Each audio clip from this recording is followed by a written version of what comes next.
and welcome back to the Spoiler Cast. Welcome to this new season, I suppose, the 2024 season.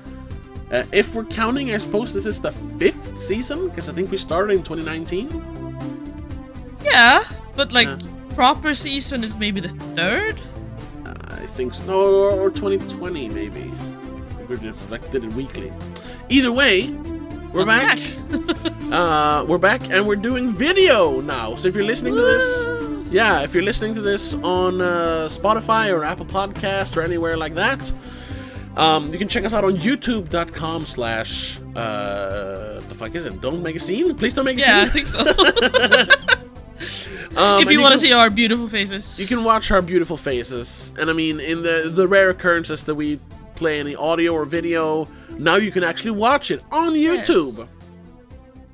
Also, before we continue, if you want to click the like button, if you like this, of course, on YouTube. And if you really like the show, you should check us out on patreon.com/don'tmakeascene, where we, of course, is gonna release weekly exclusive episodes and hopefully monthly commentary tracks. Yeah. And we'll see. That's not a promise. That's not a promise. But enough of that. Let's get into it. Let's get into 2024 by talking about an old movie. Yes. We've had that theme for a couple of years now. Yeah. Start off the year with an old one. Classic, I suppose. A classic. And at this point, we're talking about a 1994 movie, which is 30 years old at this point. Yes. How do you feel about that, Jamaica? It's the same age as me. Exactly, yeah. I feel old. Yeah, well, I turned 35 this year, so... I know. Anyway, Whatever. yeah, no, we're talking about the goth action masterpiece, The Crow.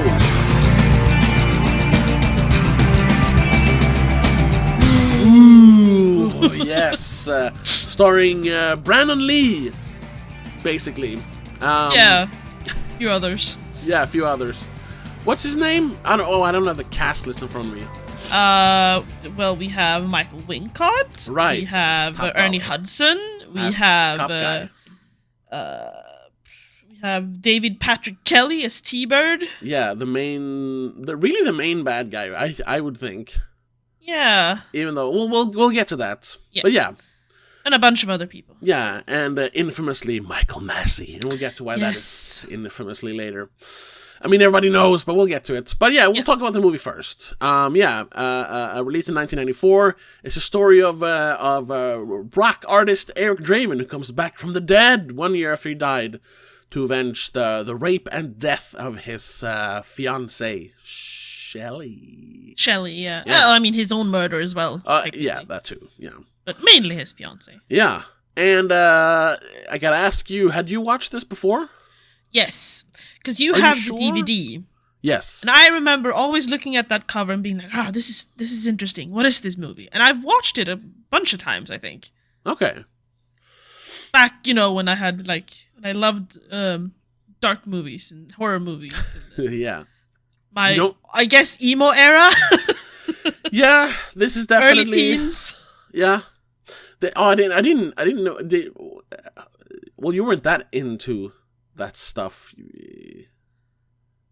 Were you? Stuff? The emo stuff? Emo stuff. Well, not compared to others, but compared to people in my school, yes. Oh, okay. I was apparently the emo girl. You were the emo kid? Oh, I had no idea. Because I hung out with the rockers, and we always listened to dark music, and people thought I was the Satan worshipper for a while. What? You didn't even have black hair. No. But I had, I don't know, dark clothes? I don't fucking know. You didn't have any Nightmare Before Christmas shirts or... no, I we watched a lot of horror. Striped shirts. I watched a lot of horror and listened to a lot of, screamo and punk pop rock stuff. And people thought that was weird, apparently. So I was the emo kid. I don't remember know. you listening to, Paramore. Well, that counted. But then I also guess. listened to Evanescence and yes. Flyleaf, stuff like that. So, and my friends had a rock band, so that also helped, I guess. yeah, sure. Anyway, yeah. Anywho, So do you know what you thought of it back then? I liked it enough to rewatch it a few times, obviously, but I know I have no memory of like the first time I watched it. It was revolutionary or something. No, I no clue. Okay. Yeah, I don't remember the first time I watched it either. It must have been, I must have read about it somewhere and then bought the DVD and watched it. Don't really remember it having a big effect on me back then. I mean, I remember enjoying it, but I think the whole thing was you heard about Brandon Lee died, and it's like, you want to check it out because of that, basically.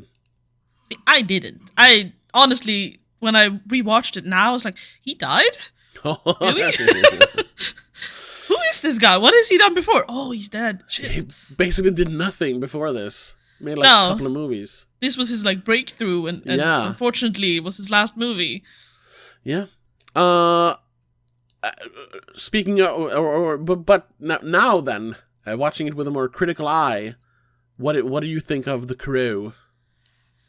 It was fine. It's the story is good, but it looks a little wonky at times. But I guess, I mean, it's the 90s. It's very artsy. It's based on a comic book. Yeah. I'm guessing they had to do a few workarounds since he actually died. Yes. So that might. You don't really notice that in the movie, but yes, they had to change certain details. The one scene where he's running away before like the last fight, when he runs into the cop and he gets in his car. I mean, that must have been a stunt guy in general. But like even in scenes when it could have been Brandon Lee running, they used a stunt guy because they didn't show his face. Yeah. And I was like, that's the problem though, because I realized halfway through the movie that, he died. I was like, wonder what time did they record that scene, and when the incident happened, and at what point did they have to use someone else? But you didn't really notice it. That's the one scene when he's running over like rooftops and then end up in the cop's car. That's the only scene I was like, yeah, that's not him. Yeah. Yeah, you can't.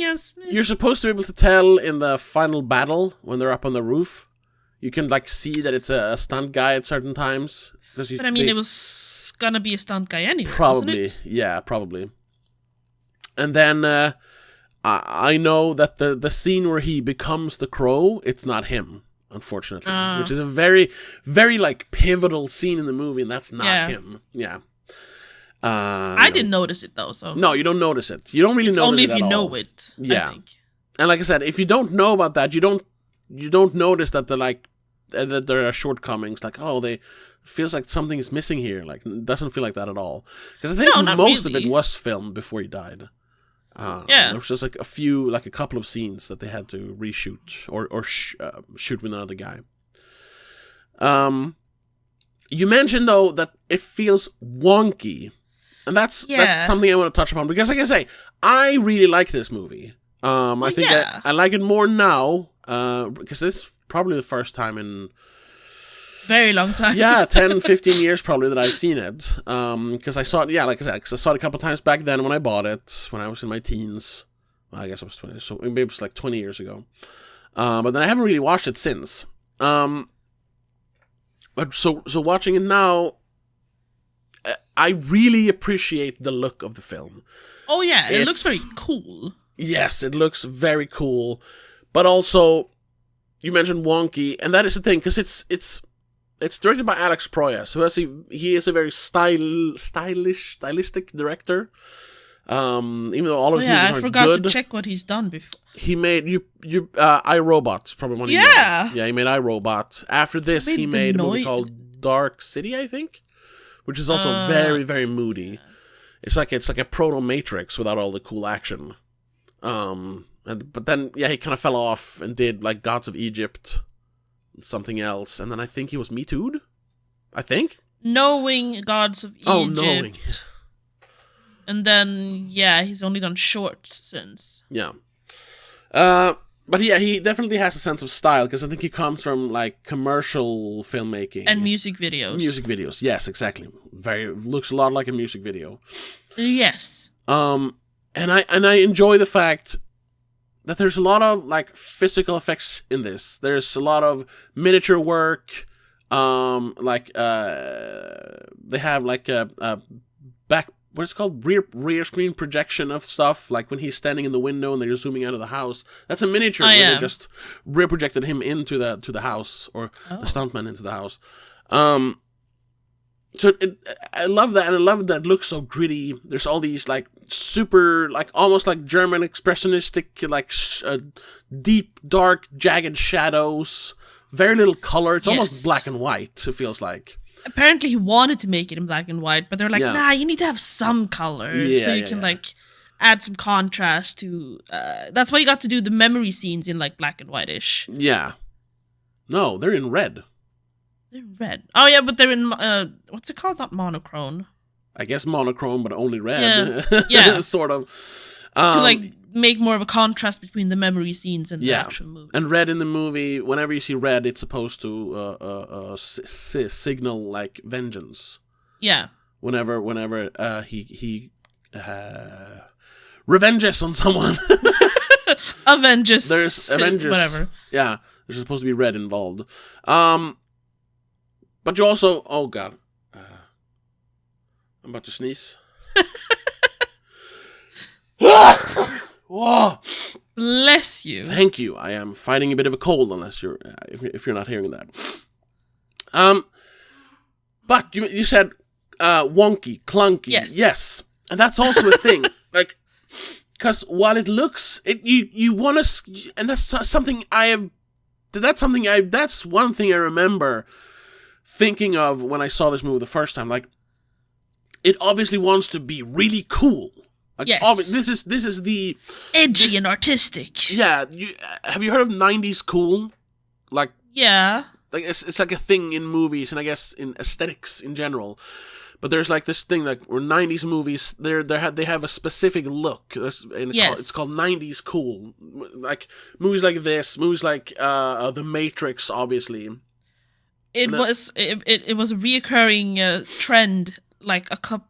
Was it not last year, but like 2022-ish, when the 90's came back, both in the style and the grunge style and the everything. How it evolved a little bit into 2000s, but the 90's is still there. Yeah. And you have movies like some probably would disagree, but Spawn, even though it's a bad movie, it's very 90's cool because it's edgy, it's over the top. There's a lot of like. It's almost like, especially with like The Matrix and this, that they're trying to capture that esoteric feeling from comic books. Like that was one of the things they mention if you listen to interviews with the Wachowskis when they made The Matrix, that like they wanted to capture the feeling of an anime. And this was like before mainstream people knew what an anime was. They were like Japanese cartoons, basically. And you feel that a lot in this as well. It has a lot of that 90's cool. I would say this is the most 90's cool movie, even more than The Matrix. Because of because of all the constant raining. And The Matrix is very green. This is pure black and white, basically. Oh, yeah. But then there is something. Like, some of the shots, the choreography in the few fight scenes that there are, it just doesn't look cool. Like it looks cheesy almost, or like an old man tried to make it look cool. Yeah, and that's kind of failed. And that's funny because I'm pretty sure they had like a choreographer on set, Jeff Imada, who had done like kung fu movies and stuff. Didn't Brandon Lee do kung fu movies before as well? No, I mean, I've only seen one other movie he made called Showdown in Little Tokyo. I think it's called. Yeah, Showdown in Little Tokyo. That's just a random like 80's action movie. Very 80's action movie. I think it came out in like 89 or something. You have a look? Yeah, I opened Brandon Lee's IMDb, and he's credited in a movie in 2000 as Man in Line to Nightclub. What is the movie? It's a video. It's Sex, Lies, and Video Violence. Oh, so but Man in Line. Maybe that doesn't make sense. Maybe he hung out in like at the Viper Room where River Phoenix died. 2000, didn't he? No, but the movie came out in 2000, but it was about the early 90's or something. Yeah, maybe. If it's a documentary, which it sounds like. Yeah, yeah, probably. Anyway. Hey, it's a Swedish thing. What? Yeah. Original title, Sex, lögner och videovåld. Directed by Rickard Holm. Oh, it's that Studio S documentary. Yes, it's about when, you know, they try to, like, ban violent movies, or the video nasties. Like Texas Chainsaw Massacre and stuff like that. It's just probably a random clip that they found. Yes, exactly. Anyway. Okay. Anywho. Yeah, so there's not a lot of action in the movie. It's kind of hard to pin this down, what genre it is, more than like... It's a drama, in my opinion. Almost, yeah. Because the only, like, big action scenes are the fight with Tintin, the first guy he avenges on. Then you can't really call, like, you know, any other fight scene with the guys, like, action scenes. They don't really fight. There's the Fun Boy, he just, you know... Oh yeah, the executions are just executions, basically. Yeah, exactly. Same with the guy in the pawn shop, but like I kept thinking of Heath Ledger's Joker. Yeah. That scene with the table and all the gangsters and yes, that's the one big action scene in the movie. Where he walks and in then there. I guess the church. Yeah, the final action end. scene. Yeah. And that's the one. The scene in the bad guy's office, Michael Wincott's office, Top Dollar, as it's called. Top Dollar, right? Which is such a bad name for that guy. He should have been like, speaking of Matrix, something like the Merovingian, or you know, Carlisle. Yeah, but it's a comic book name. Yeah, but he looks like an anime villain. He doesn't look like Top Dollar. No, that's true. Especially since he's like he uses magic with his little. Sister, he calls her. I'm not sure. Yes, it is his sister, stepsister. But they do make out though. Yeah, that's because he's bad. He's bad, and incest is bad. It is bad. I'm not trying to say that ironically. It is bad. Do not do incest, people. No, thank you. Do not. But he uses a katana at points, and he's like dressed in like. I don't know what to describe that style as. It's like piratey. It's goth. Yeah, sure. It's very goth. Yeah, that's true. It is goth. You know, it's suits, it's pinstripe, vampire. It's black, vampire. Yeah, goth. 1800s romanticism. Yeah. So why is he called vampire style? Yeah. So why is he called Top Dollar? Because he's the top dollar. I don't know. Oh, anyway, that scene in his office when everyone starts shooting at him, that's where you kind of, it looks bad. It's so just like everything is, nothing feels choreographed. All the shots feel like they're off. I mean, I'm guessing I'm judging a little bit against like action movies from the 2000s and 2010s. But even if you look at like choreography from like earlier martial arts movies, they're better choreographed. Yeah, like it's a few years later, but like The Matrix, the shootout in the lobby, like that's what it should look like. I don't remember that scene. I've mentioned this before. I've never finished watching all of the Matrix movies. I think I watched the first one properly for the first time early last year. Oh, Jesus. Okay. Like, well, you don't have to watch the other ones, but the first one you have to watch, I know, I've seen it now, but I don't remember it. Because it wasn't my kind of movie. I know it's like a classic, and I've seen all the classic scenes, all the ones you need to quote, but I don't remember the action that well, to be honest. Okay. I'll rewatch it sometime this year. It's on my bucket list of things to do, because I feel like I have to watch the last one, just because. Oh, Resurrections? Yeah. No. And I have to watch the other ones to be able to watch that one. Like, you have to have seen the Lord of the Rings movies. I kind of have to. Yeah, but that's because all of the Lord of the Rings movies are good. Not all of the Matrix movies are good. Only the first one is good. The second one has some fun action, but it's not a good movie. Either way, yeah. Everyone else, I can see what they tried to do with the scene there. I keep wanting to call it the bank vault scene because it looks like the bank vault scene in Dark Knight. Is it? Yeah, it's Dark Knight. The opening bank scene, the bank robbery. No, when Joker walks in and makes the pencil disappear. That's in a kitchen. Is that a kitchen? That's a kitchen. Yeah. There's so much money. I just keep thinking of it as a bank vault. There's not even any money in that scene. On the table. No! They're counting money. They're not counting money. Okay, maybe I remember it wrong then. They're talking about money. Maybe that's why. Whatever. They stealthily introduce the Batman villain, the Calculator, in that scene, although they never say that. Never came to fruition, at all. It's an Easter egg basically, because they have a guy who can count very well. So hey, it's the Calculator. Anyway, that scene, I can see what they're trying to do. Like, they're trying to make it all cool, and he's like, oh, he's this mysterious. What's the word in English? Spectre. Yeah, Spectre. Yeah, Spectre. No. But the thing is, he hasn't done the whole vanishing act that much in the rest of the movie. Like, sure, he vanishes out of a window and disappears, but it's not like he vanishes under a table and pops up somewhere else. No.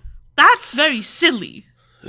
That he all of a sudden does that kind of magic trick. I mean, he doesn't really do magic. He just pulls the man under the table, and then he jumps up on Yeah, but it's like, oh, he disappeared when he fell to the floor, and he looks under the table, he's not there.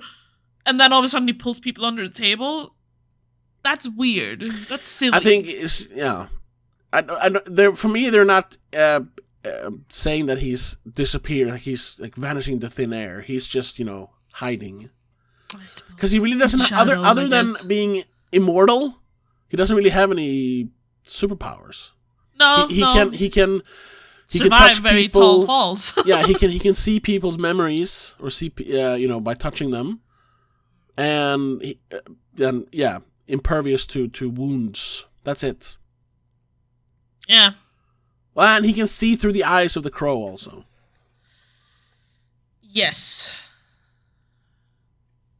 That's maybe the crow's magic more than his magic. Exactly, yeah. It's his eagle vision. Yeah. But that scene really captures the clunkiness of the movie. And that's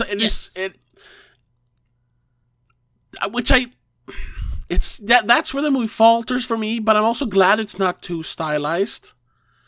Like, cause there's like this gritty quality to the fact that it looks kind of clunky sometimes, and there's like obvious sets, which really makes it feel like an old 30s movie. The entire movie is obvious sets, though. It looks like a stage production. Yeah, everything is a backlot. I don't think anything is shot on location. No. It literally looks like we're watching this thing on like a theater stage. Yeah, which is I think that's cool. It is cool. It is cool. And it it adds to the feeling. Yeah, it really helps to. It really helps to accentuate that otherworldly feeling. Mm-hmm. But then it also feels a bit clunky here and there. Like they really wanted him to like vanish into thin air, but instead he just backs out of a window. Yeah. Or, they cut away when he ran away. The Batman vanishing thing. Or that fight, the big shootout in the room is like they're just shooting. There's no like cool spinny moves or slow motion. I mean, there's slow motion, but it's not. It's not Max Payne or Matrix slow motion. It's not utilized properly. No, yeah, exactly. And that's also kind of funny because the few times he fights, it's just like he just pummels people. There's no like karate or martial arts involved, even though he was an accomplished martial artist because of his dad. The character? No. Or Brandon Lee. Brandon Lee.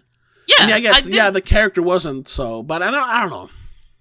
He could have kicked around a little bit. I don't know. He's supposed to be this like the character is this like this artistic soul who's like romantic and shit. I guess, yeah. There's a lot of burning candles and spinning around the girl he loves. Like, he's supposed to be a rock star as well, but there's no rock and roll about that dude.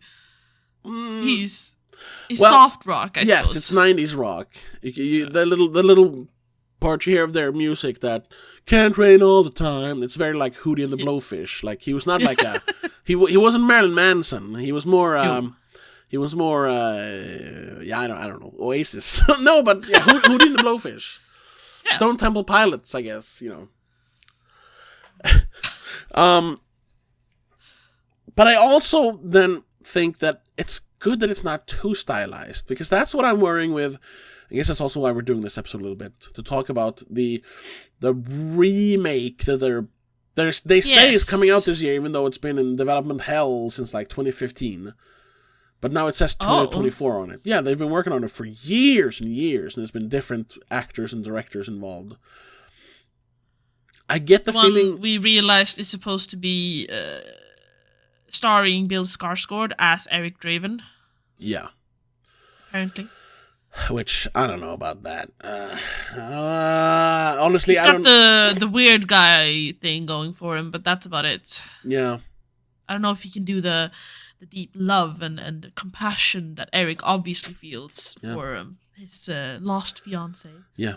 I don't know. Yeah, but I get it's a modern reimagining of the beloved character, the Crow, based on the original graphic novel. Sure. But I'm just thinking, it's gonna be...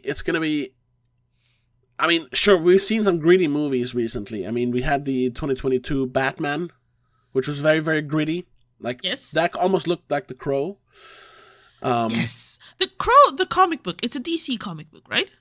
No, it's an independent. Or is it Dark Horse? Book. No, it's Caliber. It's not Marvel. No, it's Caliber Press, I think, was the original. Okay, so, I think IDW has re-released it. A bunch of different ones have re-released, but it was an independent comic book. Oh, okay. Because it has a very... I don't know, there's a lot of similarities to... Except for the fact that he's dead, obviously. Yeah. But to Batman, yes. in the style and the writing, I feel like. Yeah. I guess it's the revenge part, maybe, that makes it feel a lot like Batman. But it's the, running across rooftops, jumping out of high buildings and disappearing into nothing. Yeah. Feels very Batman without the gadgets. Yes. Cheap Batman, I suppose. Sort of, or a supernatural Batman. Now, I know what you mean, yeah. I wouldn't call it Batman without the gadgets, but... No, but yeah. There's this essence that makes me think of Batman, at least. Yeah. But speaking of the remake, or reimagining, like it's being directed by Rupert Sanders, they say. And I think he made Snow White and the Huntsman, I think. Yeah. Ugh, I mean... And Ghost in the Shell. Yeah, and that's, I mean, hey, I'm one of the few people who thought that was actually a pretty good movie. But that movie is like, he makes very slick filmmaking. He doesn't really have a style, but, if you would call it a style, it's very clean, very, slick. Very well, or good looking. Very CGI. That too, yeah. And I feel like the grittiness and the darkness and the kind of like harsh, dark tone of the original... That's gonna disappear. Completely disappear. It's gonna be PG-13, and there's gonna be a lot of that slow motion, super choreographed fighting, but they're gonna do it too much. The kind of endearing clunkiness of the original is gonna be lost, and it's just gonna feel like it's a weird way to compare it, but there was a movie a few years ago that came out called like The Old Guard with Charlize Theron as an or immortal warrior. Yeah. She was like fighting. Did we do an episode on that? I think so. She was fighting. I watched it because of this, but I don't remember if we actually recorded it. And around the time that came out, they were talking about they were working on a remake of Highlander. And how The Old Guard is basically a remake of the Highlander, because it's the same concept. Yeah. And just how... Immortal mercenaries, yada yada. Yeah. And how the gritty look of Highlander is completely missing in something like The Old Guard. And it's going to be the same with this. Yeah. I mean, complete conjecture, I don't know. Maybe they actually go for like a R-rated, super violent, dark movie, but I don't think so. No, because if you look at the few things that Rupert Sanders has done, it's either very like sci-fi or it's fantasy in the way that, it's fancy. Yeah.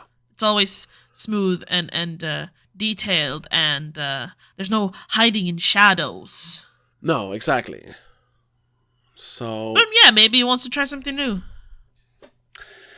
But I mean, he hasn't made a good movie. No. I wouldn't say that, no. Snow White and the Huntsman is fine. It's not good. It's not I think I rewatched it once. Visually, 'cause it's fine. I remember liking it in the theaters and then rewatching it at home and hating it. The story is terrible. Yeah. And the acting isn't fantastic, but the visually it's interesting looking. But Sure. I'm thinking that has more to do with the design Yeah. than the actual filming. And same thing with Ghost in the Shell. Ghost in the Shell, He just copied what is in the manga, or I guess the anime movie. Yeah. And again, it that looks one is super slick. It looks cool, but it's more the design than the actual camera work and directing. Yeah, exactly. So what is he gonna do with this? He's gonna try to copy this, and it won't be the same thing. No, probably not. Because this is one of those movies we've talked about. That's most movies really that they want to remake. You don't have to remake this. Nah. You can't really improve it. Even though it feels a bit wonky, that becomes part of its like charm. Yeah, it's part of the style. It's the reason it looks the way it does. There's nothing you can like make better. Like Brandon Lee's performance as Eric Draven is iconic. He so throws himself into that role. So I mean, I'd rather see them do a proper like 4K remaster of this, which they haven't done. There was a Japanese 4K remaster, but it was still just 1080 when they released it. It was a 1080 like release. Like properly remaster this, but don't remove all the grit and don't do what they did with the was it the first Alien movie where all of a sudden you could see the alien in the shadows? yeah, or the first Predator when that came out on Blu-ray. Then they just like looked like they just painted everything in watercolors. Yeah, it's awful. No, like do a proper remaster of this, and release that in theaters. I mean, it's a 30th anniversary. Like, do it. Perfect timing. Yeah, in remembrance of Brandon Lee, do that. People are going to watch that. Like, fans are going to go watch that. But no, since the 90s grunge is still kind of a popular style, you would probably encourage some of the younger audience to go and watch it for the first time. Yeah. Like, you might have to recut a new trailer a little bit to make it more like... Because I don't remember the trailer. I didn't check out the trailer, but like make it more grungy and edgy, and just play his music and him sitting on the rooftop with his guitar. Oh yeah, that would lure a lot of people into the theater. I don't think I've ever actually watched the trailer. The Crow trailer. Oh, what? Oh, it's a fan film. I was like, oh my god, there's a trailer for the new one. No. I'm watching the trailer they have on IMDb, and it's a lot of them. Oh, it's all the red stuff of the beginning, when the yeah, and then the crow. Well, there's not enough. They're showing the movie. They're not showing the style. They should show the style more. Yeah, really show off what's actually good about the movie. Yeah. But hey, I mean, it's an appreciated movie either way because it's got a Metascore of 71. Yeah. So it kind of like lowered over the years. Either people have left this be on the good scores. Yeah, I think if anything, it has become more appreciated over time. Yeah, probably. Because I think a few people at the time thought it was like a bad movie, but it's because it was based on a comic book. It's a movie for kids. But no, it's not. Not at all. Yeah, so I'm scared that some people might have just given it a high score because it's just one of the headlines on a review on IMDb from 2019 is Brandon Lee was to The Crow what Heath Ledger was to the Joker. Yeah, but that is always going to be a thing. Like that's like it's so intertwined now. The fact that he died making the movie. Yeah, I suppose. So you're like, oh, it's really good because he died. Like a lot of people are going to do that. Like whenever a celebrity dies, you're like, oh yeah, he was my favorite. He was so amazing. Like you kind of have to, pay respects basically. which probably has influenced me as well, a little bit. I don't know, maybe. Sorry, I started reading another review from a user from 2001. The Crow, like 2001, A Space Odyssey, separates those who see from those who do not, who cannot. What? That's a quote from something, I think. What does that mean? Those who see, like you can really see it. Yeah. I'm trying to be deep here. But they do, the next sentence is part of the next sentence is really true, though. Alex Proyas will never achieve anything close to this masterpiece again. That's true. No, yeah, that's true. Definitely. And that's also something that should really, really deter them from making a remake of this, because all the sequels are fucking terrible. Yes, I have never seen a sequel, though. I should also say that I'm lying there. I've never seen one either. I've only heard that because they look terrible. I've only heard that they're terrible, and I've watched like reviews and like retrospectives. I tried watching The Crow, City of Angels, the first sequel. How many are there? 3. City of Angels, Salvation, and Wicked Prayer, and then there's a TV show, which is like a remake of the first movie. And I had to turn. It's so, and I've heard that it was completely cut to shreds by the studio when it was released. And you can tell because it is incomprehensible. You can't. It's just a collection of clips. There's no like red thread. Is it supposed to be like the same guy? No. Or is it just like the Crow coming back to help another person? Yes, the Crow finds another man who needs vengeance, this time to avenge his son. Oh, yeah. The spirit of the Crow resurrects another man seeking revenge for the murder of his son. Yeah, who's called like Vincent Corvo or something. What's his name? Ash Corvin. Ash Vincent Corvin. Perez is the actor. Hey, Iggy Pop's in it. Yeah, I know. And they bring back the Sarah character, but here, she's like a played by someone else. She's like because I guess it's supposed to take place it's her. Longer ago. Yeah, it's Mia Kirshner, but she looks like a strung out goth maniac. And she has like visions of the Crow for some reason. She's connected to the Crow. And then the villain is a little bit like over the top in the first movie, but here he's like, when you say it's like a comic book villain, like but in a bad way. Like, yeah. He has no goal other than I am evil and I like to hurt people. That is my goal. So no reason. No, that's it. And there's like magic involved and stuff. And I literally turned it off. I was watching it at night the other day. I just turned it off and went to bed. I was like, nope, turned off and just rolled over. So we're not gonna do the Patreon episode on the sequels. The Patreon episode is gonna be about, I don't know, something else. Something else. Because fuck that movie. It was so bad. There is a fan recut, which I found. It's actually available on the Internet Archive if you want to. I haven't watched that yet because I wanted to watch the original first. People say it's better, but I mean, it's still the same movie, just they've thrown all the scenes around. Maybe sometime in the future we'll talk about that, but for now I do not want to watch the Crow sequels. I might actually watch them because then in Salvation it's Kirsten Dunst on the cover. Yeah, and Eric. Look at the guy who's the Crow in that movie. He looks so derpy. What was it? Eric Mabius. Yeah. I think you've only seen him in like one thing, and that's. Do you remember the one? Oh, it's him. The cop who was also like one of the Resistance people in the first Resident Evil movie. Yeah, that's the guy.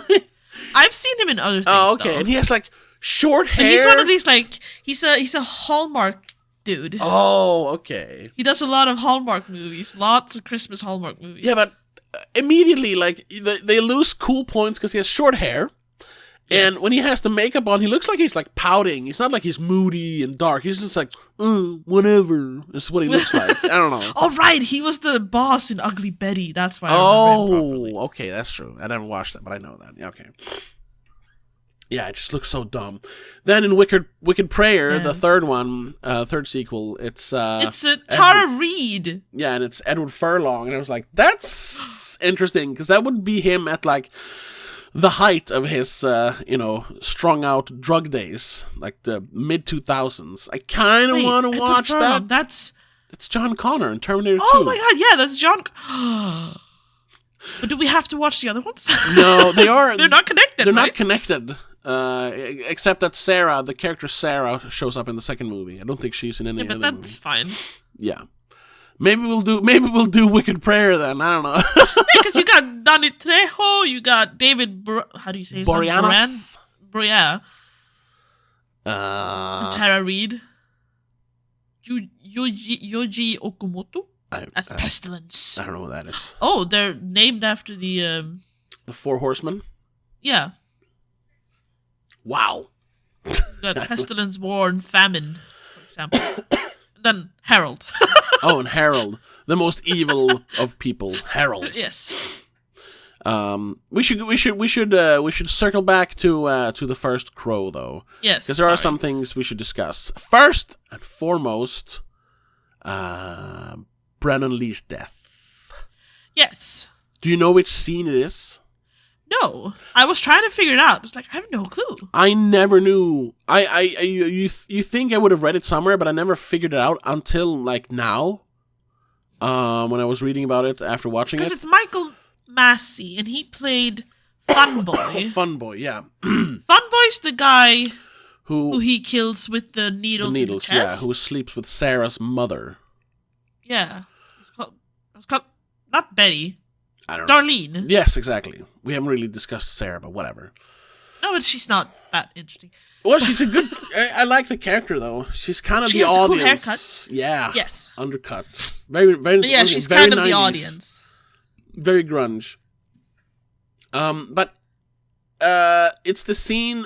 It's the flashback to when they kill Shelley and Eric, and they hold him up and they shoot him and he falls out the window.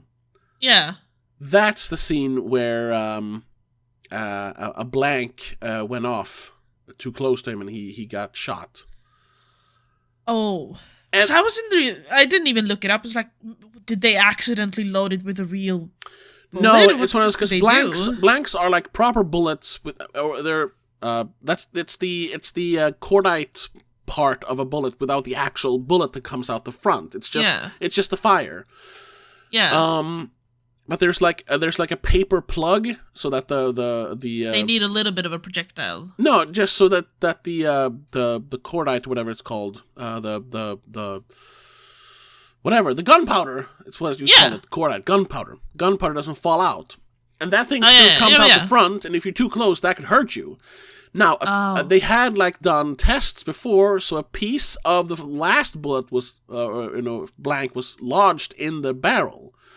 So when they fired, he got like a little projectile slammed into his abdomen. Ouch. And he just, when they called cut, he didn't get up. He was unconscious, going like, oh. So yeah, he died like minutes later. The thing is though, and they say that the scene is not actually, because they burned the negatives immediately, because of course you don't want something like that to like show up in like snuff movies or whatever. Yeah. Thing is though, this is just pure speculation.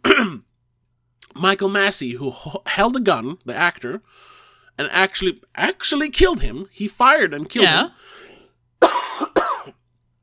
He said it was so traumatizing that he didn't act for a year, and like to this day, well, he's dead now.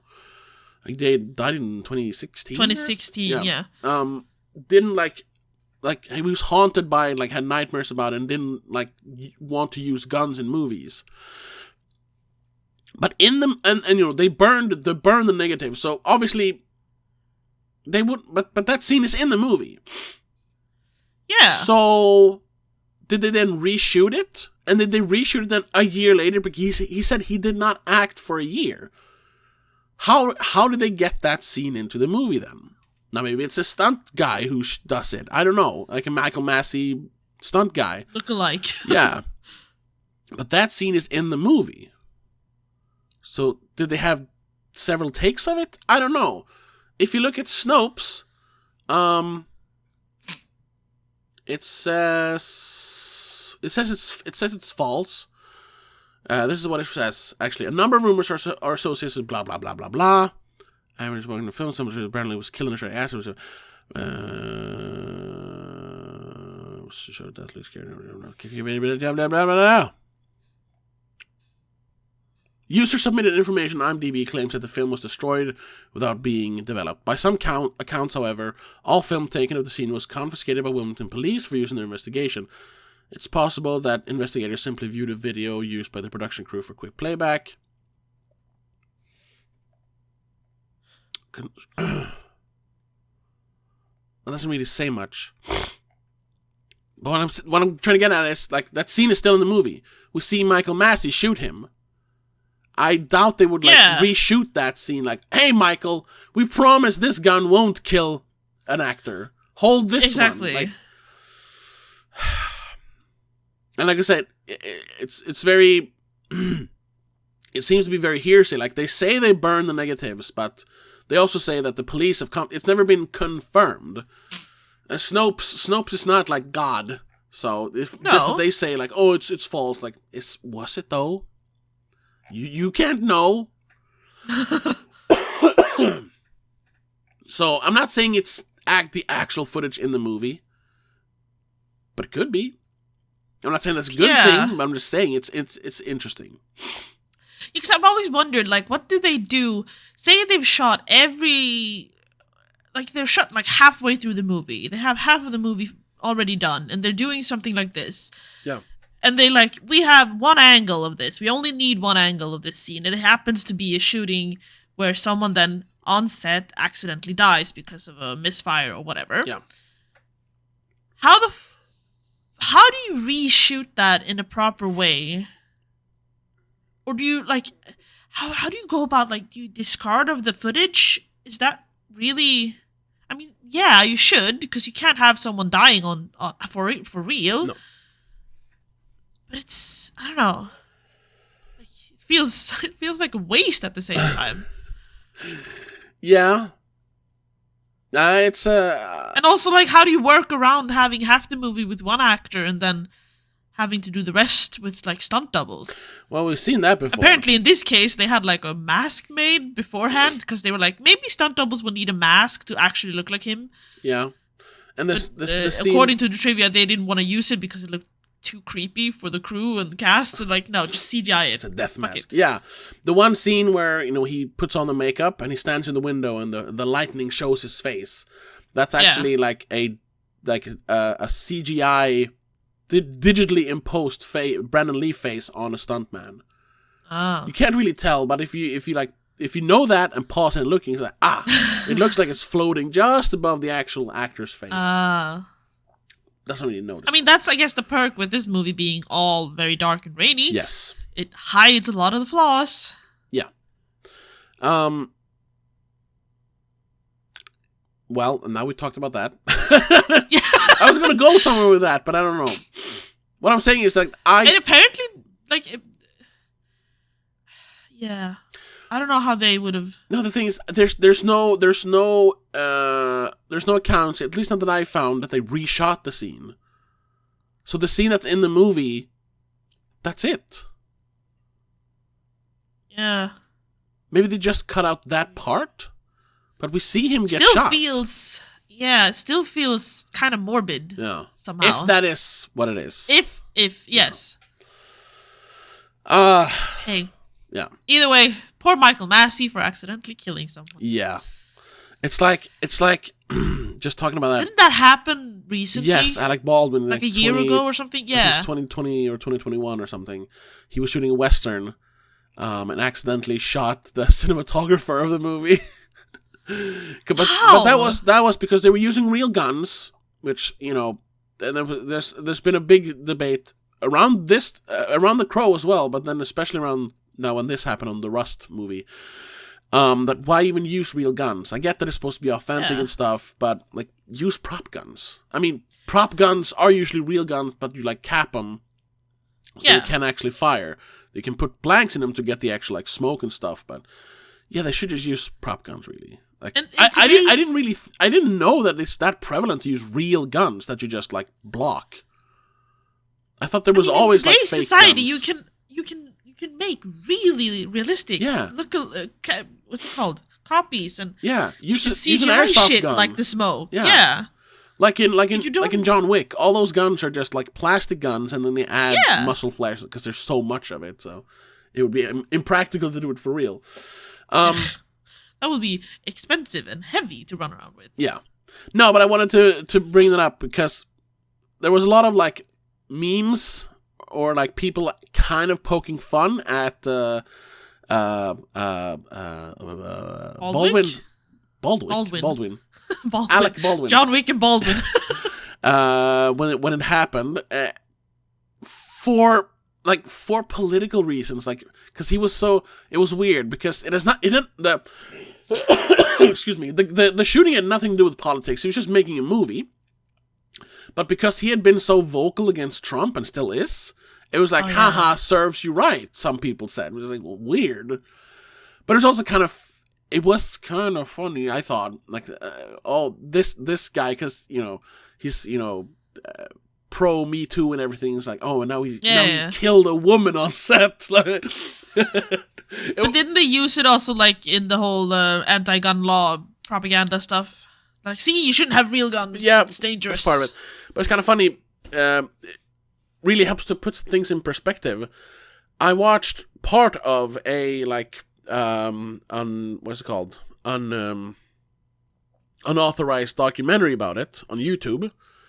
Where they had a like interrogation room footage of him and like him in interviews talking about it, because I'd only heard Baldwin, and I'd seen the clip when he's like standing on set with the phone, looking like annoyed. Like, how can we smooth this over, lawyer? Or something. It looks like he's saying.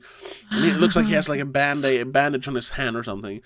But then, thinking of when I read about Michael Massey, the scene from the interrogation room when he finds out that she has died in the hospital, because he didn't know. At first, it was just, oh shit, like she got shot. She got injured. Yeah. They took her to hospital. And he just freezes up like, and he just doesn't move for like 30 seconds or something. And then you start sympathizing with like, oh damn, he has to live with the fact that he killed a person. Yeah. And yeah, it really put that into perspective, and it was not funny anymore that he accidentally shot a woman. I mean, it wasn't funny to begin with. Damn, I'm not saying, but I mean, it was kind of ironic that it happened to him. Sure. But then after that, I was like, nope, it's not ironic, it's not funny, it's just horrible. It was 100% not his fault either, because he did not choose or pick up the gun or load the weapon or did anything. He just got handed it and was told to shoot in that direction. Yes. Well... was shooting in that direction.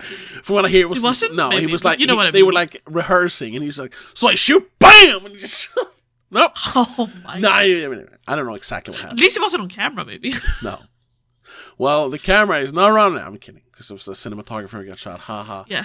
Anyway, so reading about Michael Massey, I don't know what he's feeling, but I can understand what he was feeling and why it like sucked that much.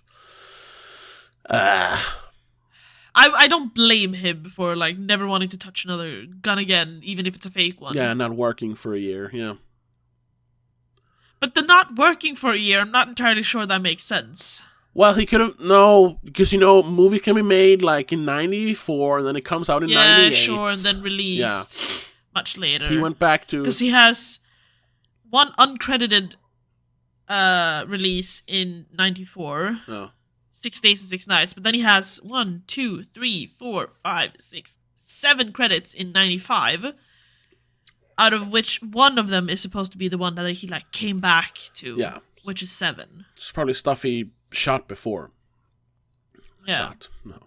Probably. And also maybe there was no guns involved at least, so he didn't have to like worry about that stuff. Yeah.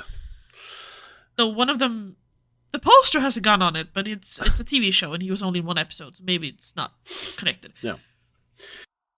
Anyway, let's. This is very unstructured. Well, it's the beginning of the year. I know. Structure We're yet. we're a bit rusty, and it is different to do it on video, even though we haven't really. Yes, I haven't forgotten that entirely halfway through, so I've just looked the way I always look, which I feel might be stupid, but whatever. I want to talk about an even bigger flaw in the movie though than it feeling clunky, or wonky, which like I said, it kind of adds to the charm of the movie. I want to add to a bit of bad writing in the movie. First of all, the whole thing in the movie is that all the criminals they go out the night before Halloween, which they call Devil's Night. Yeah. They burn down a bunch of buildings in the city. Yes. They set a bunch of fires. Yes.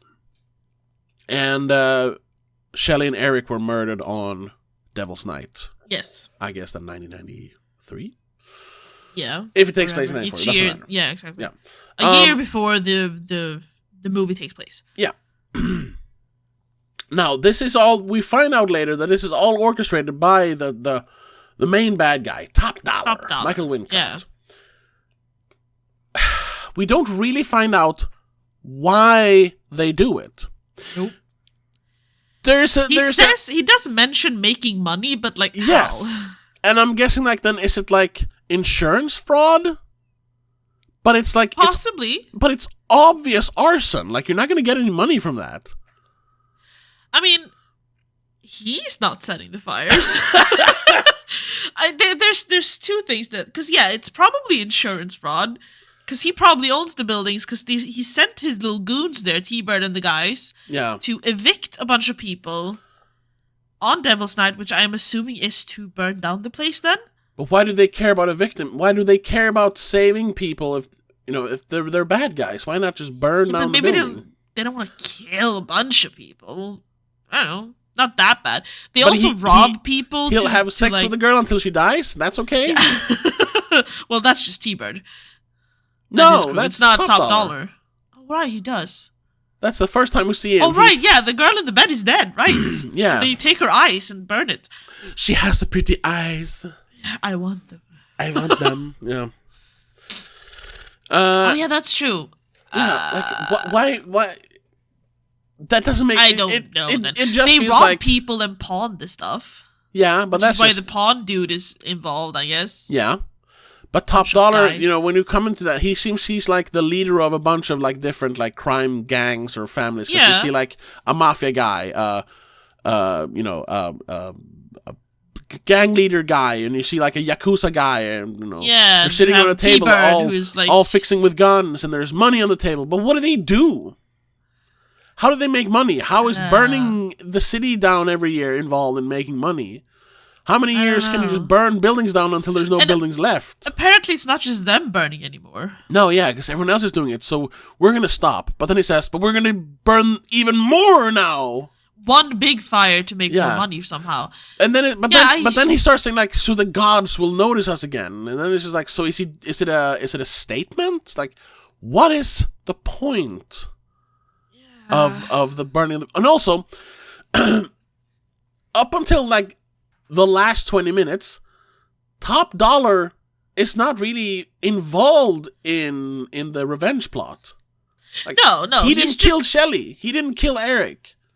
He's just there in a few scenes in between, to catch us up on the fact that people are noticing that they're dying. Yeah, and when Eric comes there, he's like, I don't care about all of you. I just want him, and he points at Skunk, right? Yeah, Skunk. Is that his name?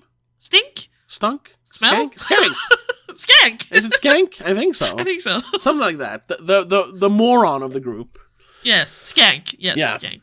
And, Skunk. He's hiding out there because T-Bird was an associate of Top Dollar, and, Skank was friends with T-Bird, so he was in the gang. But then it's like, and that's when we have the big shootout, the wonky shootout. Yeah. And then at that point, it's like, oh, this guy can't die.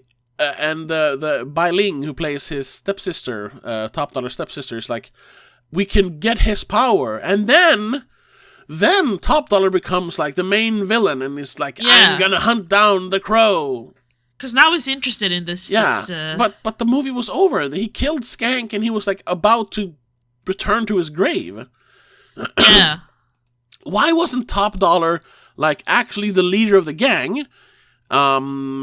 He could have been there with T-Bird and Tintin and Funboy and Skank when they was gonna, and just have him be like, I don't know how it is in the comic book, but like just have him actually be involved and say like, actually we'll see him like sitting in the car while they go up and like, get these people out of here. I was about to say, he doesn't have to be physically in the room when the shit goes down, but he could have been like mentioned that T-Bird goes like, yeah, but the boss wants us to do this, or something, or someone mentioned like, oh, we don't have time for having fun with the girl. Yeah. The boss needs us to get him out of here. Just kick him out the window. Just kill them. And Top Dollar wants us out of here. It's like, that's and then who's Top Dollar? Yeah, and then Eric is chasing down T-Bird and his gang to get to Top Dollar. Exactly. And they say like, and he keeps mentioning like, where is Top Dollar? And that's why. And then earlier in the movie, like from like halfway into the movie, Top Dollar can actually be like, I have to defend myself because this fucking goth guy is coming after me. This weird magician dude is killing off my men. Yeah, he's actually involved, like, because he doesn't give a fuck. Nah. Until that scene where Eric shows up and says, like, I want Skank. Because T-Bird and his crew isn't even, like, his top men. No, they're just goons. Yeah. Yeah. So... If even, I was about to say. They're all junkies. He doesn't care about them at all. He's like, yeah, these are expendable. Yeah. So having him be more involved and actually, like, scared, like, I don't want this painted up freak to get me, so send out all the guys to get him. Yeah. Or not even, a little bit, but then you would have to have more action, so, I don't know. No, he doesn't have to, like, he could just, No, he could just avoid them. If you see him or whatever, yeah. Because he doesn't care about killing anyone else, he just wants to kill the people who are responsible, yeah. Sure. Top Dollar can still put a price on his head and go like, hey, if you see this guy, I want him dead. Yeah. No, instead it just becomes another movie where, a witch lady and a gangster with a sword kidnaps a girl. Kidnaps a girl and fights Eric on the rooftop of a church. It feels which looks iconic, but feels detached. That's the word, detached. It feels very detached from the rest of the movie. Because he's literally about to jump down in his grave when he's like, oh, wait, is that Sarah? And that's he hears Sarah going, over there. Eric, he's like, help what? Me. It's one of those. It's one of those like conveniences. What if he was like 2 minutes early and had already jumped into his coffin, and Sarah's like, Eric, help me, and he's just dead already. What if his the crow powers just went, you're done. Yeah. You're dead now. Yeah. And poor Sarah would just have been there. I don't know if they'd given up eventually or if they killed her eventually. They would have killed her, yeah. Yeah, he's not showing up for you. I don't care. Visually, like we said, awesome. Yes. Fighting in the rain on the top of a big gothic church. Yes. Oh, yeah. And falling down and being impaled on a demonic, what's it called? Gargoyle? Gargoyle, yes. Yeah, and the blood running through. And when he grabs the lightning rod and the lightning hits him, go, oh! And then he uses it to fight. Super cool. But it's just like, but why do I care? What's the point of it? What's the point of this? He was done. He killed everyone responsible. That's the one big flaw in the movie. Yeah. For me, though, it's not enough to ruin the movie. Oh, God, no. It still makes sense, I suppose, because Top Dollar goes like, hey, why are you killing off my men? Hey, I want to find out what's so good about you. Yeah, and but that should have happened earlier. It should have happened a little bit earlier, Not when there's 15 minutes left. It's almost a clean cut between two movies, which is weird. Yeah, that's the problem. It's like the sequel started straight away. Yeah, something like that. So, I guess we're ending it on a bad note. But like we said, overall, I really like the movie. I gave it 4 out of 5 on Letterboxd. Oh, I haven't rated it yet because it's an old movie that I've seen before. I'm terrible at rating those. I rate every movie I watch. You can follow me on Letterboxd. Oh, yeah, we're Zeus supposed Ex to Machina. Huh? We said we're supposed to link them, but I don't know if we've done that. Well, we can just put that in the link tree. Yeah, that's what we're supposed to do, but I think we forgot to do that every time we mentioned it, so we've never done it. I'm Lady Baxter, as usual. Yeah. No, I rated it 4 out of 5, and I wrote, literally oozing with mood and style, The Crow is the greatest example of 90s cool. That's kind of funny, though, because the whole oozing with mood and style, because a guy I follow on YouTube, or on social media, called Will something. His channel is called Indie Tricks Movie Reviews. He gave it 3 out of 5 and wrote, "Gothic brooding tone does not make a movie."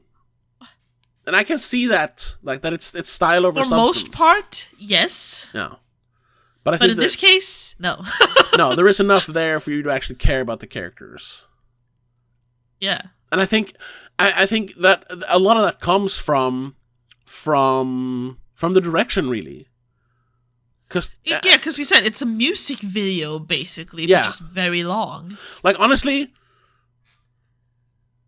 you can kind, at least for me, you can, like, condense this movie down to one scene, and that is, even if the movie was kind of so-and-so, that scene would make the movie feel like a classic. And that is when he comes back to the apartment, and he sees all the memories, he jumps through the window, but then he swings back, and he realizes, my God, the cuts on my hands. And then that song by The Cure starts as he smashes the window, and then he starts painting his face. Yes. And they sing, "Paint your face with..." Ja, vad fan är det? Shadow smile. Nej, vad fan är det? Swedish. It's such a good quote. As he's painting his face, they paint your face with Shadow's smile. Yes. Oh, and it's so... I mean, having The Cure play that song during the most, like, emo goth movie ever. Yeah. It's so perfect. And then he's putting on his black shirt, and you see the cat and the crow is there, and then he stands in the window with the crow on his shoulder, and you see his face all painted up, and the song goes on. It's so good. It's like, it's goosebumps how good that looks. And that's like, that's when you go, yeah, I fucking love this movie. Yeah. And you kind of coast. I mean, the movie doesn't become bad after that, but it really coasts on that scene. Like, and how good the rest of the movie does look. Yes. It's so good looking. They're never gonna capture that again, especially not Rupert Sanders. Jesus Christ! If anyone should do it, honestly, we weren't huge fans of the new Batman movie. It wasn't bad, but it wasn't great. But if anyone could capture the look of the Crow, it would be whatever his name is. Shit. Yeah, what's his face? The guy who made the new Planet of the Apes movies. I was going to say Rupert Sanders. Matt Reeves. Matt Reeves, yes. Yeah, that's true. And I mean, based on what he's done before, he's a good enough writer. Yeah. And I mean, there's a lot of similarities between his Batman and this Crow, even. Not just visually, but like in the writing as well. Yeah, and he's done enough like movies that aren't flawless in execution when it comes to like the visual stuff. Like Cloverfield is also a bit gritty. Yeah.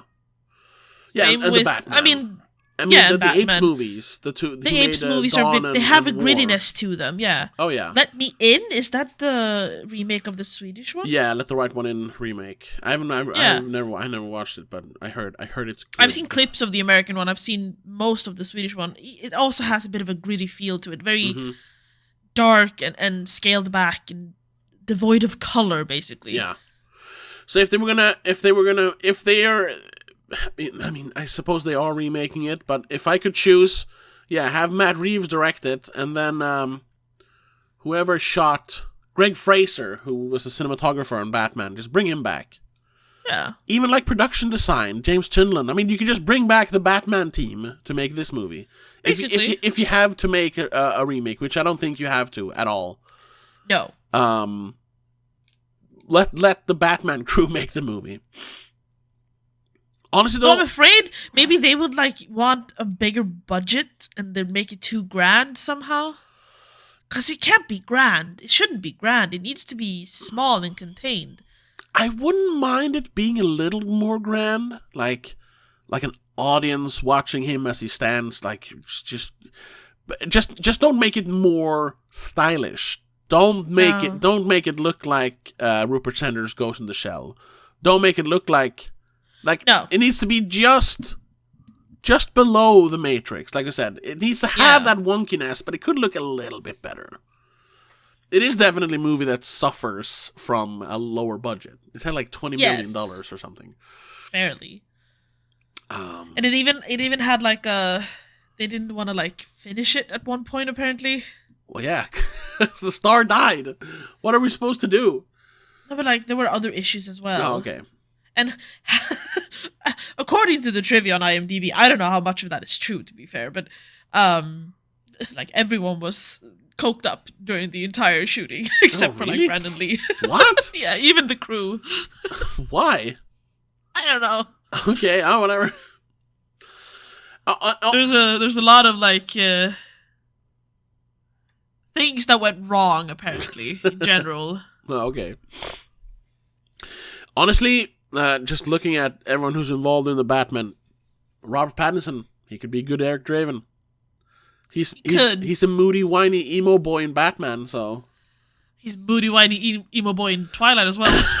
Yeah, and he's a very good actor when he wants to. So yes, with the right director, he's a very good actor. The only one I would switch out, and that's not even because I think he's a bad music person, whatever you call it, composer, Michael Giacchino, who made the music for the Batman. He's made a lot of good music, really good music for movies.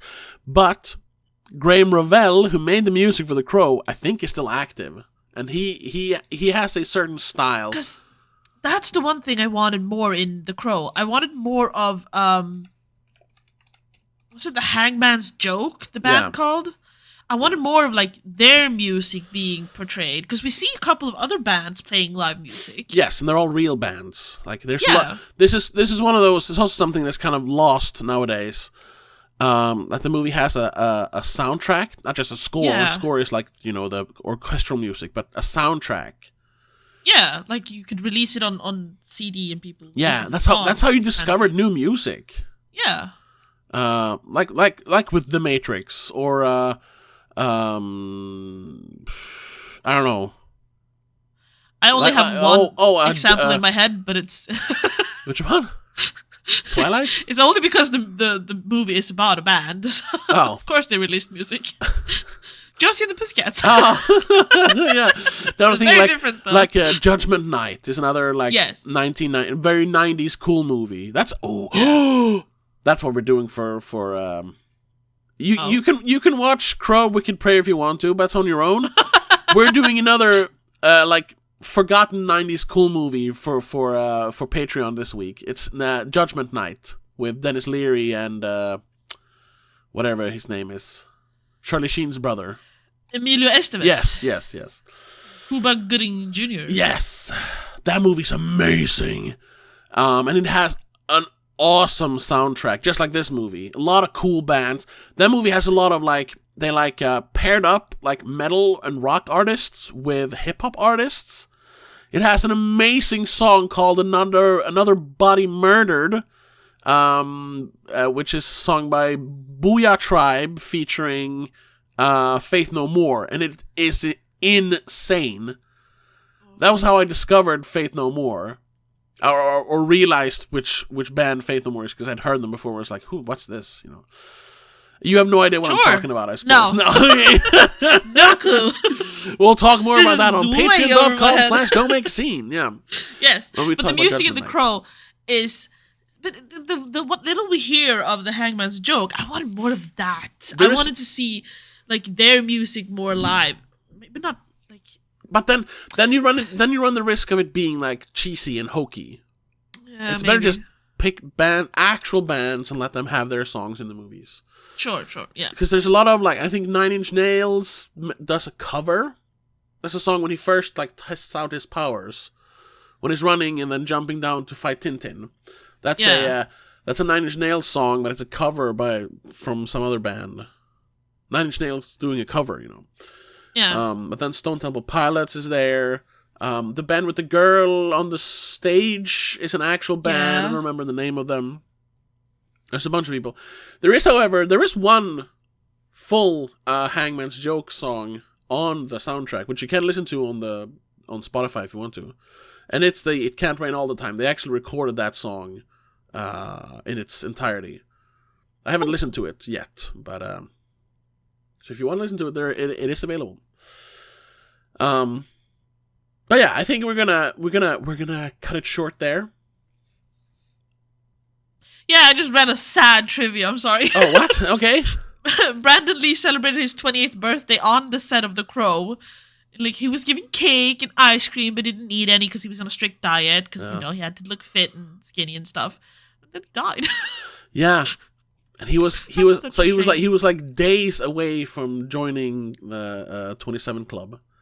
That too, right? Yeah. Which, I mean, that's not a good thing, but it's just like, I don't know, damn it. He could have been one of the Iconics. Yeah. He's an honorary 27 Club. Yes. I would have put him there as well. Anyway, that's gonna have to be it. Yes. Thank you so much for listening. Thank you so much for watching. If you're watching this, sorry if this was a little messy episode. We'll get into the swing of it. Yeah, we'll get into it. It's the first of the year. If you're listening, or if you're watching on YouTube, like I said, leave us a like, hit the subscribe button, leave a comment. What do you think of The Crow? Also, if you've come this far, please leave a comment either on YouTube or wherever, or find us on Twitter/X or Instagram. Yes. Because we need to make sure that we didn't miss any movies from 2023. Yes, because we haven't really started yet, but we're in the process of making some lists for this year's edition of the Spoiler Awards. Yes. Our annual awards show. Yeah, and to make sure we don't miss, like, the movie of the year. Yeah. Which I doubt, but still. You can always make sure that we watch them and add them to the list, or the roster, I guess. Yeah. So check that out. Like I said, check us out on Patreon for our review of Judgment Night, coming later. This is releasing Saturday, tomorrow. 6th? Yeah. Yeah. So Monday the 8th? 8th, yes. Yeah. And so on and so on. But that's gonna have to be it. Thank you so much for listening. We'll see you in the next episode, but until then, have a good one. Bye! The Spoilercast is part of Please Don't Make a Scene. It is produced and directed by Tobias Vedén and hosted by Tobias Vedén and Rebecca Vedén. Executive producer is Annika Vedén. I also want to give a huge shout out to all our patrons over on patreon.com/don'tmakeascene. Christopher Billén, Daniel Del Gaiso, Mom, Dad, Laura Kinney, and Sika85.